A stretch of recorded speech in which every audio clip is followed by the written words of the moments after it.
Et vous savez que l'ingratitude, ça provoque la colère divine, tout en sachant que bien sûr, Dieu, sa miséricorde dépasse sa colère, bien sûr. Mais être en colère envers une personne, ça ne veut pas dire qu'on est mauvais ou on est méchant. Hasha lillah. Preuve en est, un parent peut être dur envers son enfant, c'est-à-dire être strict parce qu'il a fait une grosse bêtise ou parce qu'il a volé ou parce que... Est-ce que ça veut dire que le père ou la mère sont quelqu'un de méchant? Non, c'est parce que c'est pour son bien. Et c'est parce que l'enfant a mérité là qu'on soit plus strict avec lui. Eh bien Allah tabaraka wa ta'ala sache que quand il parle des ingrats, il rappelle qu'il est dur en punition.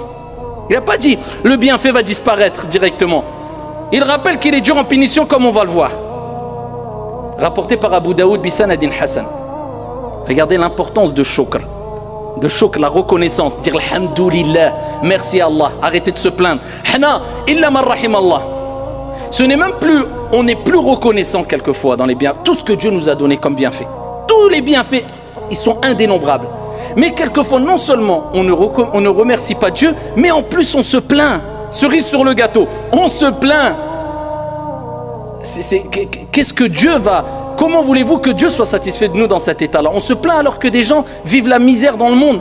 Alors qu'on est plus riche que la plus grande partie des habitants sur la surface de la terre si on compare notre mode de vie, nous particulièrement par exemple en France, par rapport à d'autres qui vivent dans d'autres pays, et dans d'autres pays où ils vivent plus la misère, eh bien ils se plaignent moins que nous aujourd'hui en France. Que va-t-on dire au jour de la résurrection devant notre Seigneur?